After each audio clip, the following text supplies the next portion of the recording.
Muraho neza none inshuti zanjye n'ikaze kandi karibu kuri YouTube channel yacu Dr. Gasangwa Patrick. Uyu munsi tugiye kurebera hamwe ibintu birindwi abagore benshi bavuga cyangwa se bemera ko bishobora gutuma ibise bitangira vuba cyangwa se bikihutisha igihe cyo kubyara muri rusange. Ariko se koko ibyo bintu byose ni ukuri cyangwa ni imyumvire gusa ishingiye ku bumenyi bwa kera cyangwa se kuri myth cyangwa se ku byo abantu bagenda babeshanya?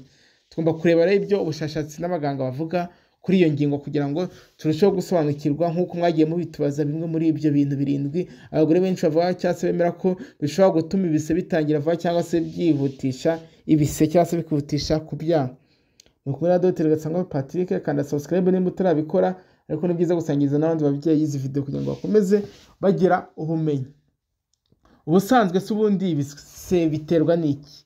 Ibise bitangira igihe umubiri w'umugore uri kunda cyangwa se utwite wenda kubyara ugera mu gihe cyo kubyara.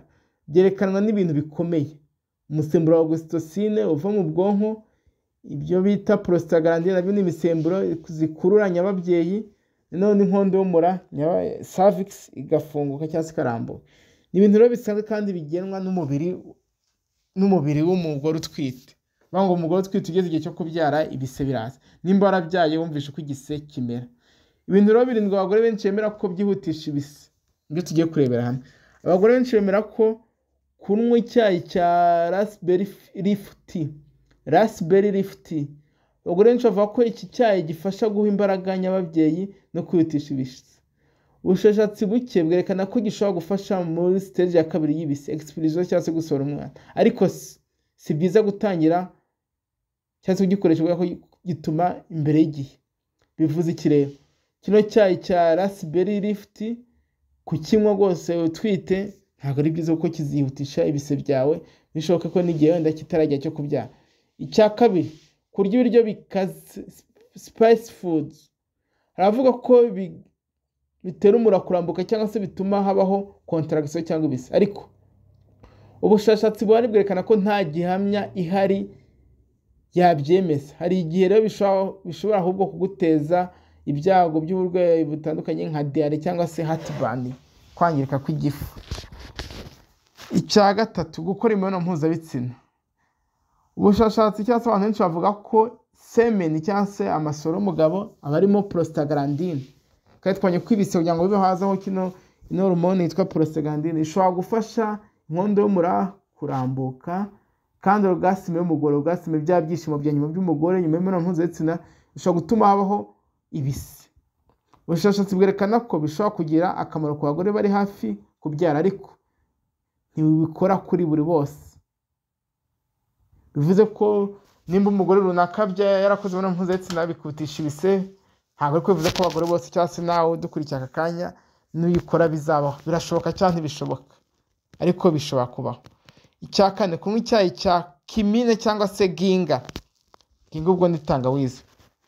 Ababyeyi bamwe buriya batwite bemera ko ibi byongera ibise, ariko ubushakashatsi ni buke cyane kandi butagaragaza gihamya ikomeye.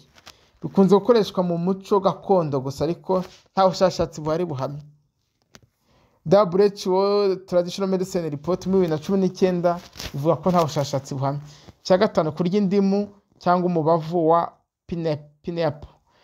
Pineapple buriya irimo bromelain. Pineapple ni inanasi ishobora gufasha inkondo y'umura kurambuka, ariko ubushakashatsi ku bantu ni buke cyane. Iyo tuvuze ngo ubushakashatsi ni buke, bivuze ko ibyavuyemo ntabwo twabishingiraho twemeza ko icyo kintu gikora. Rero kurya inanasi nyinshi bishobora gutera diare, nabyo tujye tubimenya. Icya gatanu, gukora exercise, kugenda n'amaguru, squats na yoga. Gukora imyitozo yoroshye nko kugenda cyangwa se yoga bino bifasha umwana kumanuka neza bikihutisha ibise. Ubushakashatsi bwerekana ko exercise zoroshye ku mugore utwite ifasha mu gutangira labor kare. Bitwabikuye kuri American College of Obstetrician and Gynecology ACOG 2021. Cya kane, gukanda cyangwa se gutera akajisho mu mabere, ni post stimulation, gustimira imoko y'ibere. Ibi byongera umusemburo wa oxytocin bigatera ibise. Ubushakashatsi bwerekana ko bishoboka koko gutuma labor itangira vuba, ariko ugomba gukorwa neza kandi mu buryo butari bubi. Ibyo rero ukwiye kwitondera nk'umugore utwite. Ibintu byose tuvuze hano haruguru ntibikwiye gukorwa mbere y'igihe, kubera ko nimba ubikoze mbere y'igihe uzabyara umwana utagejeje igihe, prematurity. umugore wese utwite agomba kubanza kugisha inama muganga we mbere yo kugerageza ibintu byo kwihutisha ibise. Hari ibintu byizewe cyane byifashishwa n'abaganga mu bitaro, tuzi ko kwa muganga tugira imiti iyo igihe cyo kongerwa ibise kigeze tuguha wowe mubyeyi utwite. Rero icyo nibaza, ntabwo wowe mubyeyi utwite ukwiye kugenda ngo ufate ibintu bya gakondo ngo urajya ngo wongere ibise. Oya, akenshi biriya bintu kubera ko doze yabyo bitari kontorore n'aho bikoze bishobora kuzana ibise byinshi bishobora kuguteza ibyago bigatuma nyabyo ishobora no guturika. Ibyo abantu bakunze kwibaza, ese nibyo koko bino bintu birakora? Bimwe cyangwa se ubushakashatsi bwerekana ko bimwe bikora ku byinshi, ubushakashatsi ni buke cyane bufite ukuri, ariko byinshi biracyari mu myumvire. Bakwaza ati ese nibyo koko byihutisha ku bagore bose? Oya, abagore mu mibiri yabo biratandukanye, ntabwo bikora kuri bose. Ese bishobora kugira ingaruka mbi? Yego, bimwe bishobora guteza diare, heartburn, ibibazo by'igifu cyangwa se contraction zitari zo cyangwa se n'ibise byinshi cyane. Muri make rero ibintu birindwi abagore benshi bemera cyangwa se bizera ko byihutisha ibise ntabwo ari ukuri 100%. Ntabwo byose ari ukuri. Muri make bifite gihamya nyinshi ni imibonano mpuzabitsina, exercise na nipple stimulation. Ibindi bifite ubushakashatsi buke, spice food, pineapple na herbal tea. Icyo twese tugomba kumenya, reba cyangwa se kubyara ntabwo itangira igihe umubiri w'umugore, itangira iyo umubiri w'umugore ugomba kubyara witeguye. Rero izo stimulation hari igihe bidakora ku bagore bose. Murakoze cyane, subscribe. Muraho neza none inshuti zanjye.